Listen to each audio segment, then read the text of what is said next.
Hello and good morning student, welcome to online class. बेटा social science में geography का जो नेक्स्ट चैप्टर जो है आपका, ठीक है, इन इंडियन इंट्रोडक्शन के अंतर्गत जो है 2.1.1 में जो आप देख रहे हैं ग्लेशियर रिवर्स ऑफ आइस। ठीक है, ग्लेशियर्स अर्थात रिवर्स ऑफ आइस यानी बर्फ की जो नदी होती है उनको ग्लेशियर कहा जाता है। So let's start. In extremely cold region and high mountain it doesn't rain, it so snow felt like soft cotton wool on the ground and solidifies because of air pressure, part of it turning into hard ice. This snow mixed with ice flows down the slope. This shifting mass of ice is called the glacier. तो देखिए यहाँ पे बोला गया है कि अत्यधिक ठंडे प्रदेश हों अथवा ऊंचे पहाड़ों पर पानी की जो बजाय हिम की वर्षा अधिक होती है। इस वर्षा में हिम अर्थात बर्फ धुनी हुई रुई की तरह गिरता है, किंतु ज़मीन पर गिरने के बाद दबाव के कारण सघन हो जाता है और इसका कुछ अंश होता है कठोर बर्फ के रूप में ले लेता है। हिम क्षेत्र से बर्फ नीचे की ओर ढाल के सहारे खिसकता रहता है। इस खिसकते हुए बर्फ को हम हिमनद या ग्लेशियर कहते हैं। ठीक है, हिमनद या glacier.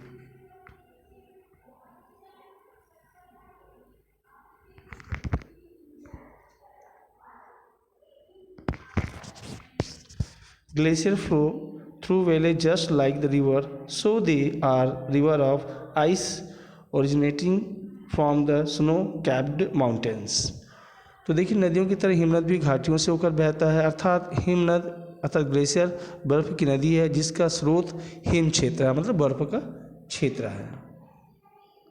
There are many glaciers in the Himalayas, the biggest of which is the Gangotri. It is 32 km long. The Khumbu Glacier is located in the Everest region of Nepal. It is the most popular path of the climb, the word of the highest mountain. देखिए यहाँ पे कि हिमालय से जो अनेक हिमनद निकलती है जिसमें से सबसे बड़ा जो गंगोत्री है, इसकी जो लंबाई जो है वो 32 किलोमीटर है, 32 किलोमीटर। खुम्बू हिमनद नेपाल के एवरेस्ट में लगे हुए हैं। यह पर्वत की चढ़ाई का सबसे लोकप्रिय मार्ग है। ठीक है, वायुमंडल के बढ़ते तापमान के कारण हिमनदों की बर्फ पिघलने लगी है और उसकी ऊंचाई जो है वो कम होती जा रही है।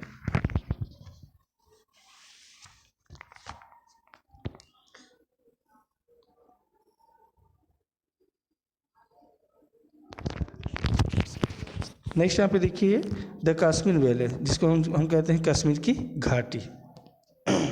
The Kashmir valley is situated at the height of the 1850 metre above sea level and is the surrounded by the mountain. तो समुद्र तल से जो है 1850 मीटर की ऊंचाई पर पर्वतों से घिरी है कश्मीर घाटी, जिसे झेलम घाटी भी कहते हैं। ठीक है, it is the also called the Jhelum valley. तो पर्वतों से घिरी हुई जो घाटी है कश्मीर की घाटी, उसको झेलम घाटी भी कहा जाता है। The Jhelum river covered this 135 kilometre long and 32 kilometre wide plain amidst the mountains. How did it create this vast plain so high up in the mountains? This is the questions scientists have been trying to answer. अब देखिए यहाँ पे क्या हुआ कि लगभग जो 135 kilometre लंबी और 32 किलोमीटर चौड़ी इस पर्वत मध्य मैदान का निर्माण झेलम नदी के द्वारा हुआ। लेकिन यह भी एक आश्चर्य की बात है कि पर्वतों के मध्य इतने बड़े जो मैदानी क्षेत्र का निर्माण आखिर जो है कैसे हुआ होगा। वैज्ञानिक के अनुसार यहाँ कभी एक झील थी। ठीक है, वैज्ञानिक के अनुसार इनका मानना है कि यहाँ पे कभी एक झील रहा होगा।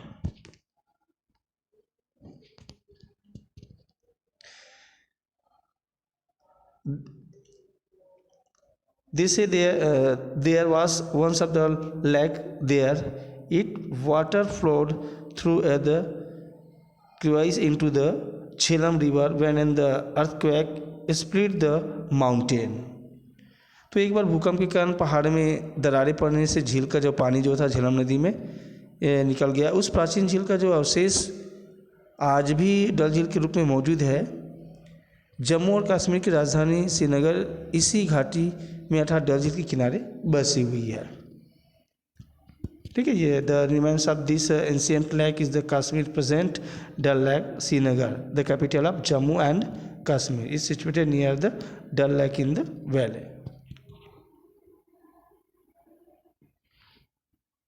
नेक्स्ट यहाँ पे देखिए, famous for the natural beauty across the world, Kashmir has always been the draw for the international tourists. They come to the India in large numbers to visit the valley. तो देखिए यहाँ पे आकर्षण और यहाँ के लोगों का आजीविका का मुख्य स्रोत होने के साथ साथ अपने प्राकृतिक सौंदर्य के लिए विश्वविख्यात जम्मू कश्मीर सैलानियों का अनेक टूरिस्ट का सैलानियों का एक प्रमुख केंद्र है। भारत आने वाले अंतर्राष्ट्रीय पर्यटकों की भारी संख्या कश्मीर देखने के लिए आती है। डल झील में तैरते नाव, जिसे नाव की घर जिन्हें हाउस बोट कहते हैं, विशेष आकर्षण है।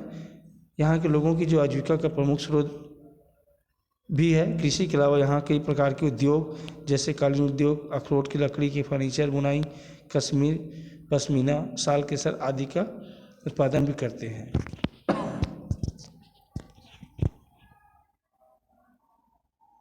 अब देखते हैं करेवा।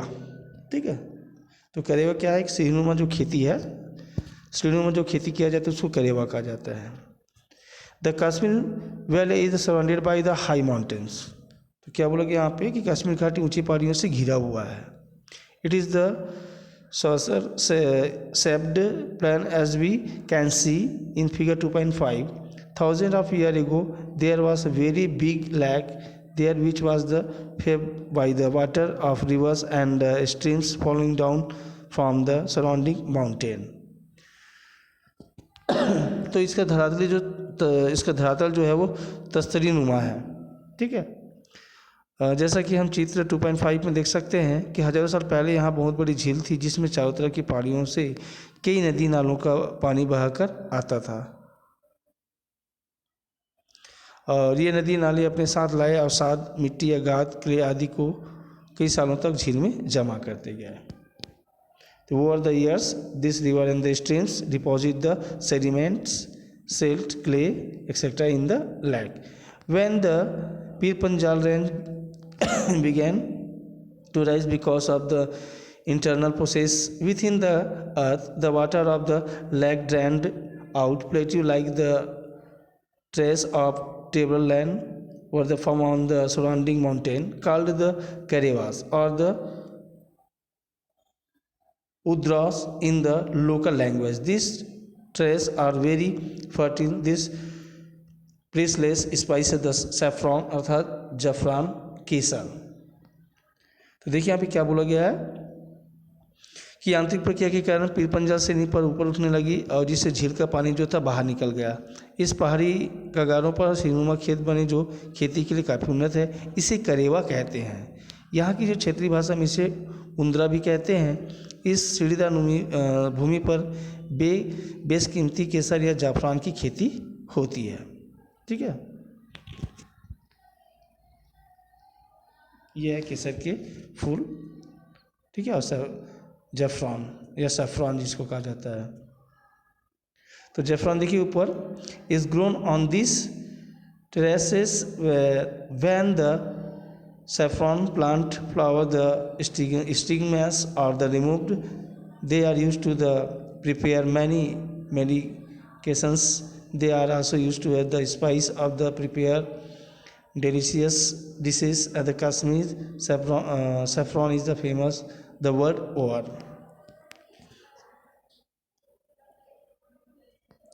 तो केसर के फूल से जो है वर्तिकाग्र को अलग किया जाता है, ठीक है, ट्रेस किया जाता है, उनको अलग अलग किया जाता है तथा इसका जो उपयोग किया औषधियों के लिए या जायकेदार खाना बनाने के लिए मसाले के रूप में करते हैं। कश्मीरी केसर जो है दुनिया में फेमस है, प्रसिद्ध है वो एकदम। नेक्स्ट आपका है Ladakh, a village in the cold high altitude deserts, अर्थात लद्दाख शीत मरुस्थल का एक गांव। Okay, so let's start. To the east of the Jammu and Kashmir lies Ladakh is a high altitude desert. It is not a hot desert like the Thar, but a dry and cold deserts. This vast dry plain of ice spread far and wide over the rocky terrains between the high mountains. Very little rain fall in these regions. Jammu और कश्मीर राज्य के पूर्वी भाग में एक शीत मरुस्थल अर्थात लद्दाख स्थित है। यह थार की तरह गर्म मरुस्थल तो नहीं है, बल्कि शुष्क और ठंडा है। पथरीली ज़मीन पर और ऊंचे ऊंचे पहाड़ों के बीच में दूर दूर तक फैला बर्फ का सूखा मैदान है, जहां बारिश नाम मात्र की होती है।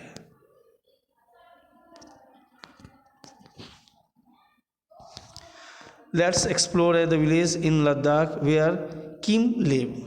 तो आइए लद्दाख निवासी किम के गांव के बारे में जानें।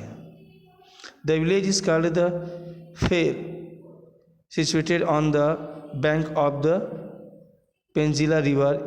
It has the 80 houses on the mountain slope of the Zanskar valley. तो किम का गांव है फेर, या जास्कर घाटी में पेंजिला नदी के किनारे पहाड़ी ढाल पर जो है 80 घरों का गांव है। इस गांव में उपजाऊ भूमि पर ही पत्थर गाड़े हैं और ईंटों से बने छोटे छोटे घर मौजूद हैं।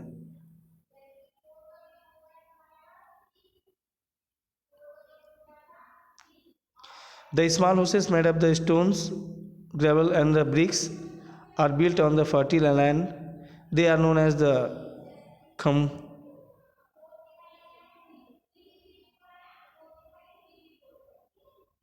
खंगपा। ठीक है, खंपा कहा जाता है इनको, उनके छोटे छोटे जो घर हैं उनको। तो they are the known as the Khampas. They are roof are flat and are used to store fodder for the livestock. People live the together in the small clusters in this regions because of the harsh geographical conditions. तो खंपका के नाम से जाना जाता है उनके घरों को। इनकी छतें सपाट होती है और सपाट छतों का उपयोग जो होता है पशुओं की चारा जमा करने के लिए किया जाता है, फॉडर के लिए। इस स्थान पर भौगोलिक परिस्थितियाँ इतनी कठोर है कि यहाँ पर लोग मिलजुल कर छोटे छोटे समूह में रहते हैं।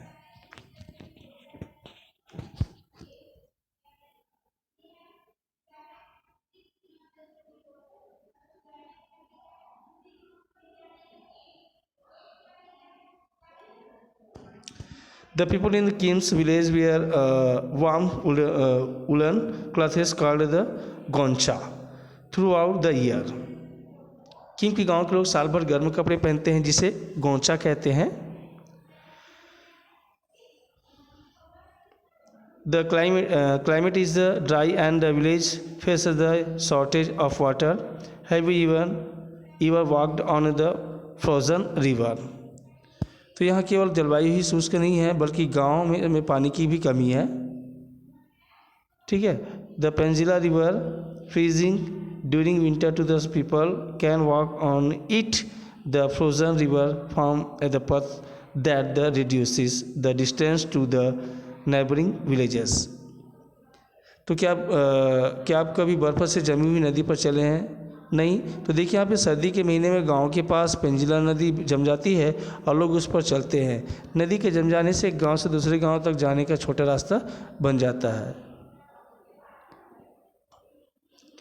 Living the condition in the Ladakh are quite of the different from Chhattisgarh. यहाँ की जीवन की परिस्थितियाँ छत्तीसगढ़ से बिल्कुल भिन्न है, अलग है। People here have very small farms because the terrain is rocky and uneven। यहाँ बोला जाए तो खेती होती है, पर खेती छोटे छोटे आकार की होती है क्योंकि ज़मीन पथरीली और समतल भी नहीं है, पथरीली और समतल भी नहीं है।